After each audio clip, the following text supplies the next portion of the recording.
you think that if for instance, all African countries were allowed to default on debt, that they'd become burgeoning, flourishing societies? You think that the problem across, for instance, sub-Saharan Africa isn't just unbelievable greed and theft by politician after politician? You think that if you just wrote off the debt, that would stop being an issue and everyone would become transparent and clean in their dealings with money? I mean, the problems are much deeper than this. They're much deeper than just a simple solution like that. When God created the world, He created this all in His image.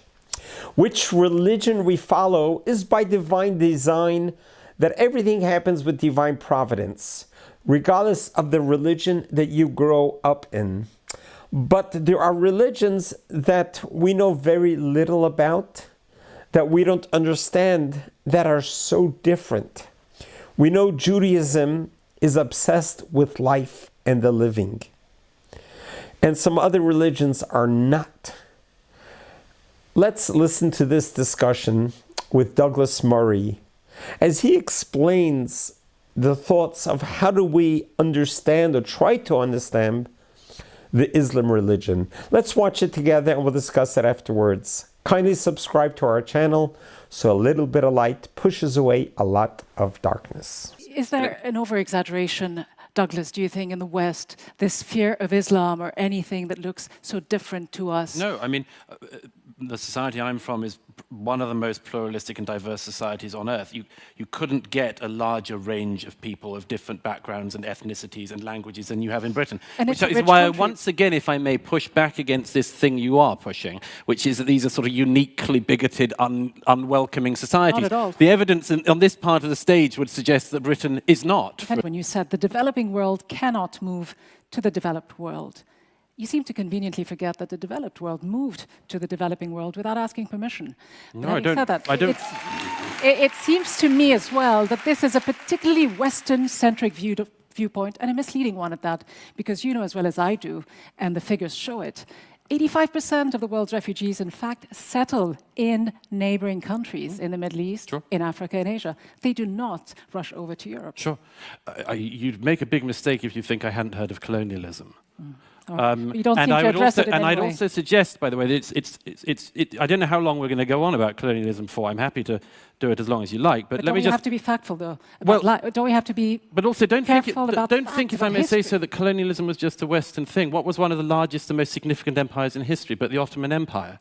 Do we say that Turkey has to do something like the West to deal with That's this? not the issue. You brought up colonialism. You are talking about the Western view that they should stay where they belong. I'm saying that it seems to me to be much wiser that if you have a very large humanitarian crisis in, for instance, Syria, you try to make sure that people remain in the area. This isn't say all of them, but it is more likely. I absolutely agree they do. I've seen it firsthand. Look at Turkey, 3.5 million refugees. Look at Lebanon and Jordan per capita. What the I'm countries that have suggesting the to you most. In is, fact, in Lebanon, you've got 1 in every 4 person living in that country is a Syrian refugee. Absolutely. So to suggest they're not doing very much is just being misleading, being dishonest. Believe me, I'm not being misleading. And I said from the outset that I agree with the point that most refugees remain in the area. And I said that I think that that's a good idea. I'm suggesting to you that I think it's better that people, for instance, fleeing Syria, end up in the countries around Syria in order to be able to return to their country than putting them in but Norway. They will return. You are suggesting that they don't want to return. Who, in their right I'm not mind, if suggesting they they had don't the want to option, return. When did I and say we will that? hear from a refugee, if they had the option to return, of course they'd want to return. I didn't say they wouldn't. They leave everything behind. But you seem to also be oblivious to another important fact that I just want to throw at you before we go to a video clip that I want to show you. It's, what about the moral responsibility, though, of Western countries that have contributed to the destabilization of the region, the meddling, the military interventions, not to mention the arms sales that continue as we speak? What about Do you want me to answer that? Okay, I'll answer that one frankly. Nobody denies, for instance, the disaster of Iraq. But who are the people who intervened most in Syria? Isn't just Iraq. Hang on. Let me answer it. Who intervened most in Syria? It wasn't America. It wasn't Britain. It's Iran, Russia.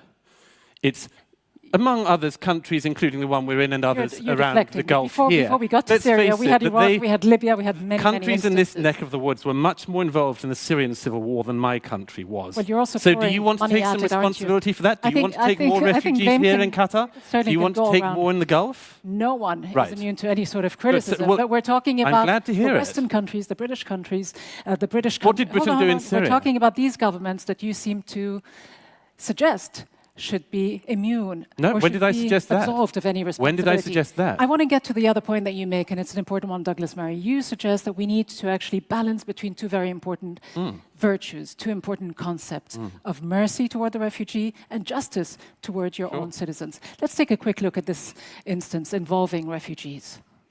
Do you send anyone for us? We are the Syrians, about 300. Sir, I give you the number of Malta authority because you are near Malta. Hello? Yes. About 100 children and 100 women and maybe 100 men. Please hurry. Water is coming into it. The boat is going down. We are dying. 300 Yes, persons. you have called Malta. You have called Malta. Don't throw us. Captain, run away. Call Malta. Call I Malta. have no enough account on the mobile. It will cut. Please. You have Yes. my number now. You call me, you, please. That was twice as close to an Italian island as it was to Malta. But again, this idea that, you know, we have to safeguard our values, where does mercy fit in that? Not just mercy, but the obligation, the legal obligations of states toward refugees. I'd suggest that we all make sure we don't shift responsibility. There is a responsibility to everyone. That would include the state we're standing in now, wouldn't it? It would include all the states in this region. It would include the brother states. It would include the Ummah. It would include everybody. It wouldn't just be the Italians. Now, the Italians, by the way, and let me just finish this point. That's a valid issue, but let me respond to it, because you mentioned the states of the region. It's a valid issue, but unlike the European countries, allow me to just make this point, unlike the European countries, I'll respond to two points. They are not parties to the 1951 Refugee Convention. So the legal obligations are, well, it's just a fact. Conveniently, isn't it? But I'll let you carry on. But this means that countries that are signatories to the Refugee Convention get more blame and more assumption that they are going to have to hold more of the burden than countries that didn't. And I'm suggesting to you that nobody should be able to absolve themselves from blame. But if you go to Italy now, and I don't know when you were last there, but it is not the case that this is going well in Italy, either for the migrants who are arriving or for the Italian population. Isn't it because you don't the see resources these are not being poured into this? Let's face it, the policies are not there, the resources aren't there. I isn't about see the these overwhelming people when they numbers. arrive. I follow their stories. It is not the case just that they don't. You know, the local populations in Italy have. I've been to Lampedusa. I've seen the boats coming in. The local populations are extremely generous. They are extremely kind to the people.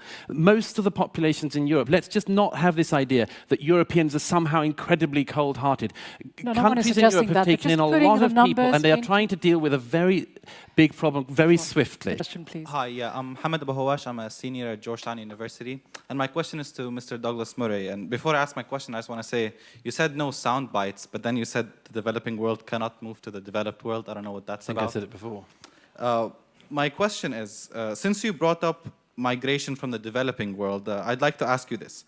Every year, the developed world sends about $300 billion of aid to the developing world, but the developing world sends back trillions in debt repayments to the developed world. Now, don't you think that this is the main reason why migrants are moving to Europe? Because money is moving out of the developing world. Wealth is leaving the developing world and moving to the developed world, to build on what Lamont Hill said. Don't you think this is why people are moving to the Western world, to the developed world? Well, no, I don't.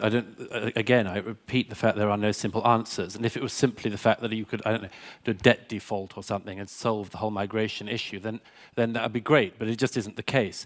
You think that if for instance, all African countries were allowed to default on debt, that they'd become burgeoning, flourishing societies? You think that the problem across, for instance, sub-Saharan Africa isn't just unbelievable greed and theft by politician after politician? You think that if you just wrote off the debt, that would stop being an issue and everyone would become transparent and clean in their dealings with money? I mean, the problems are much deeper than this. They're much deeper than just a simple solution like that. As, if I may just add quickly to the previous two comments, the late, very distinguished American diplomat Daniel Patrick Moynihan had a wonderful rule he came up with, known as Moynihan's Law, where he said that human rights, claims of human rights violations often happen in exactly inverse proportion to human rights violations. That is, you hear about them in the countries that are most free. And before long, you can end up with the presumption that the most free countries are the ones who are most abusive of human rights. And this happens with the case when we talk about our leaders and the ones... It's all very well. We can talk about the Trump administration, we can talk about the democracies and so on for all we like. We can all make criticisms, and we all should. But, okay, Briefly. Mr. Putin, what are you going to do about him? What are you going to do about the mullahs in Iran? What are you going to do about the House of Saud in Saudi Arabia? You see, what we end up with is this situation. We go, oh, Mr. Trump, Mr. Trump. We can all do that. Believe me, I can riff on Trump again, you're being all quite day. selective, aren't you? What are you going to do about the people you can't do anything about? Are you going to ignore them? Are you going to give them a pass? Or are you just going to enjoy beating up on the democracy? I hate to have to interrupt you. So I'm going to talk briefly about, my mother's experience as an immigrant, and I want to touch here on something that Mark Lamont Hill said, this power of education and telling people how refugees fit into the wider context of economic development. Here's why I'm very skeptical about that. Because when my mother arrived in the UK and her parents arrived in the UK, people still called them dirty packies. When she had graduated from Oxford University, she was still a brown person who was not seen as a citizen, right? So to what extent can we really sell this idea that being educated or fitting X, Y, and Z criteria is what you need to do as a refugee for people to humanize you? The inherent problem with these people is that they don't humanize you. You can't fulfill your oppressor's criteria so that they see you as human. So how do you humanize people? Dehumanizing refugees, thank you very much. And with this, let me go to you, Douglas Murray. Because much of your argument, Douglas, seems to be about the us versus them, the fact that, we have our own values, our own Britishness, our own virtues, and they will come to our shores with their values, their traditions. You seem to almost suggest that they come to your countries with a lesser breed of values. No, I don't think I said that at any point, and that's another time you've tried to put something in my mouth. So when you talk about the difference in values, what do you suggest? Look, first of all, I didn't say that. I said that there are challenges because we do know that there are challenges, and let's just be frank about this. I mean, for instance, I've been in the Gulf for the last week or so. I see more burqas in my home city of London than I have seen in the Gulf in recent days, certainly here in Doha. Now, I can't say I'm delighted by the sight of more and more burqas in London. Do I feel any hatred of the people who wear them? Of course not. Of course not. But I can't say I'm elated by it. And definitely there are times I think, what percentage of burqas in this area becomes like not that pleasant for everyone else. But again, is it all down to burqas? Because again, you're not asking people with other traditions whether they care about the sight of people drinking alcohol or going up in bikinis. Again, it's a very we could in Britain Western-centric viewpoint. I'm not. I have to say, you're going to bark up the wrong tree if you think you're going to persuade a Brit that we should stop drinking alcohol because of people arriving in our country. I mean, that's not going to happen. These things are all a bit of give and take. That you bring your own traditions that don't quite fit with theirs. Well, they don't. Yeah, there are, as I said, and before we got all confrontational, which you did from the get-go, I said what the problem is here is that these things are all rubbing against each other. And in that situation, you have to work out what things you're willing to give up, which things you're willing to compromise on, and which ones you're not. You're not going to persuade the Brits to massively change their culture, but let me just make the point. Every single society has certain aspects of it doesn't want to give up. This one will. In Qatar, this one will. Everyone does. So please don't try to make this a kind of bigoted European thing. Which of your values are you most dishonest way to that would be a very dishonest way to represent just answer this question debate. directly if you can. Which of your values are you most afraid to lose? Which ones are most threatened by the arrival of refugees? Freedom of speech. It's the first one. Oh, you think that's not a problem? I mean, you think that's not a problem? But you think? Sorry, no. Let me pick up on that. Let me pick up on that. It's very easy to snigger. It's very easy to snigger about this until you've had friends shot in a newspaper office. It's very easy to laugh about that until it's happened to people you know. Is there an over-exaggeration, Douglas, do you think, in the West, this fear of Islam or anything that looks so different to us? No, I mean, the society I'm from is one of the most pluralistic and diverse societies on earth. You couldn't get a larger range of people of different backgrounds and ethnicities and languages than you have in Britain. And Which it's a is rich why, country. once again, if I may push back against this thing you are pushing, which is that these are sort of uniquely bigoted, unwelcoming societies. Not at all. The evidence on this part of the stage would suggest that Britain is not, If for anything, I'm instance. giving you the So- chance to tell us, from your so- perspective, what you find threatening or not about refugees I'd coming suggest, to England. Let me answer that by broadening it, if I may. My suggestion would be, if we're to arrive at any kind of common understanding on this, is that we agree that, for instance, where there are people who pretend that everyone who arrives is a terrorist is barking mad. Okay? We can agree with that, but don't laugh at people with serious concerns about serious security concerns either. Because, what? Well, because, you know, we had this in 2015 when certain officials in Europe said the likelihood that anyone coming on the boats among the 1.5 million people who arrived in Germany are going to be violent in any way is total, you know, xenophobic fantasy. And everyone laughed until people started letting off bombs, until, like in Ansbach in Germany, they just had a suicide bombing outside a wine bar. And it just stopped being quite so funny. So all I'm saying to you is, you can agree with me that people who say that most people arriving are going to be violent are ridiculous. Yes, but also don't claim it's ridiculous for people to have serious and sincere concerns about what is happening. Because if you do, there's no way anyone's going And to that arrive. is the reality, absolutely, Mark. Douglas Murray, we've been saying that governments have failed, policies have failed. On an individual level, what can we do? What will you do differently, thinking about this issue? Firstly, by the way, migrants versus expats, there's a very clear reason. It's expected, rightly or wrongly, that expats don't stay in the country and bring up their families and stay for generations. The assumption with migrants is, currently has been in recent generations, that they are going to stay and that it's going to be a multi-generational thing. That's the assumption. So but it's an interesting and important thing. Very quickly, just on the integration thing, I repeat, I think we've got to be very, very careful that we don't end up lambasting the freest and most generous countries. And I would just urge, as a call to, as it were, moral caution on this, urge you in this room and people watching, how many people have you made citizens of Qatar from Syria? How many? Okay, it's something worth thinking about, isn't it? All right.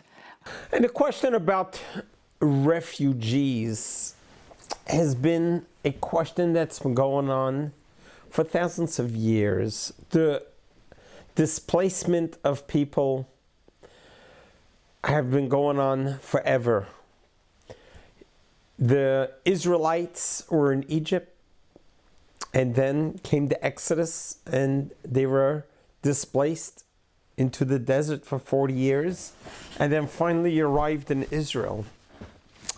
But society has shifted over the years. There's always refugees that are happening. And the question is, how do refugees get integrated in this society without feeling being discriminated against based on where they came from, the color of skin, etc. Well, let's take for an example the biggest refugee that we could remember in our days, which occurred at the end of World War II, when the refugees, the survivors from the dark clouds of the Holocaust, and during the Holocaust, they've been trying to find refuge and countries turned them away. So many boats were sunk. So many refugees died trying to find asylum, trying to find a country that would let them in. When the United States of America finally opened its borders and welcomed the Jewish refugees from the Holocaust, from Europe, let's think about, how did the Jewish refugees integrate into America? Arriving at Ellis Island, they arrived decimated, broken, shattered, emotionally, spiritually, physically. One can only imagine the hell that they have been through during the Holocaust journey. And to survive, almost everyone lost everyone in their family. I know of a rabbi who lost his wife and 11 children. Can we wrap our minds around that? The Klausenberger Rabbi. And yet he was able to rebuild himself and rehabilitate himself and regrouped and became a very famous rabbi of thousands of followers who ended up moving to Israel, ended up building hospitals. The point is that when a refugee arrives at a host country, it's their set of mind. Am I going to come to this country to change the country? Or am I going to come to this country and I'm going to adopt the ways of the country, and I'm willing to let go of any baggage I'm coming with emotionally, spiritually, literally, and start a fresh life and integrate myself into the host country, and I will adopt the ways of the host country to see what can I do to help. What can I do to be a contributing member of this new society that I just joined? And this was a decisive decision that the Jewish people made as they were aboard the boats, leaving the dark shadows of the Holocaust. When they came to New York, they said, we're throwing over the boat our history. We are willing to start and reboot and regroup and start a new life in the land of the free in America. And the Jewish people as a whole decided, what can we do to contribute to the American society? What can we do to help make America the way it needs to be and maintain the founding fathers' dreams of making America the land of the free? So the Jewish people, I could only talk for the Jewish people that I grew up with in New York. When they arrived in the shores of New York at Ellis Island, they truly found ways to integrate themselves into the American society. They rolled up the sleeves and got to work and did any job possible, any menial job. They worked in the sweat shops, and they were tailors. They did any job available to be able to get back on their feet. And many Jewish people became exceedingly successful in contributing to America's economy because of that drive, because of that reason to be able to integrate with society. Yes, we dealt with a lot of anti-Semitism, but we didn't allow that to deter us as refugees. We did feel like as refugees, it took us decades to become integrated and to be accepted in society, but we roughed it out. Human nature, unfortunately, has what we know, a bias that is inspired by our evil inclination. When God created us as infants, we are all created pure. But as we develop from infancy to toddlerhood to childhood to adulthood, God instills within us two voices. In the books of mysticism, it talks about it, known as the books of the Kabbalah, that we are ruled by two voices, a godly voice and an evil voice. These two voices are battling for our attention. Unfortunately, the battle is daily, continuously, from birth to death. But we have the ability to delineate what is the godly voice and what is the devil's voice, the evil voice. And we live through it all day long. I know I myself personally, I'm challenged all day long. I'm in the battlefield all day long in decisions to make. Am I listening to my godly soul? Or am I listening to what's referred to my beastly soul, my evil soul, my dark soul, dark voice? Because they're both battling for my attention. And I've made choices that was wrong, that I listened, I succumbed to my negative voice. But we all have that challenge, that battlefield. When it comes to racism, when it comes to being bigots and being racist, that's not coming from a godly voice. It's because we succumb to our negative voice that leads us that way. We need to be able to have the ability to look at every person, regardless of their skin color, regardless of their language, regardless of their background, regardless where they come from, to be able to zone all that out and focus on their soul, look in their eyes, and realize they too were created in God's image. Just because they came from a different country, just because they act different, they talk different, and they have a different religion, they have different traditions, it doesn't make them different. They are still created in God's image. And we should have the ability to look through all that and just see the purity of each person.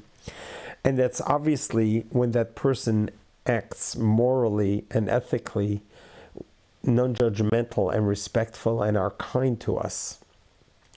But when refugees come from another country and they create havoc and they bring the crime with them and they are discriminating against us, against the host country, then that changes the whole paradigm and that everything changes. So for refugees at all, we need to love them, embrace them. We were all refugees at some point. Someone embraced us, our ancestors. So when we meet a refugee, someone who's of different skin color, a different culture, a different background, a different religion, we need to embrace them, love them with unconditional love, because they are too created in God's image. So I hope you enjoyed the discussion with Mr. Douglas Murray, and he has become a pioneering spirit in trying to dispel prejudice that's amongst us.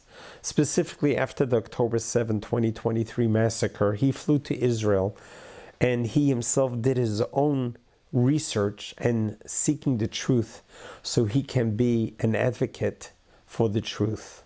God bless his soul, and may we embrace each other because we are all created in God's image. God loves you. God bless you.